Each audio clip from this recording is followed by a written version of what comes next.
Hazrat Abu Sa'id Khudri radiyallahu anhu says that Allah's Apostle sallallahu alaihi wasallam has prohibited from wearing two types of garments and two kinds of trade.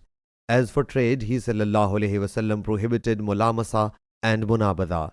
Mulamasa means a man touches the other man's cloth during the night or the day without checking it by turning it over, and munabaza means a man throws the cloth to the other man and the latter throws to the former, and that will stand as their contract, excluding the right of checking and willingness.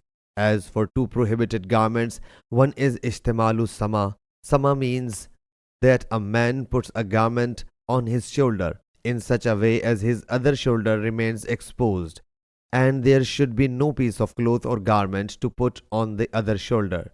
The second garment is ihtiba, which means to sit wrapped up in a cloth in such a way as there is no part of the cloth on the private parts. Sahih Bukhari, Hadith number 5820.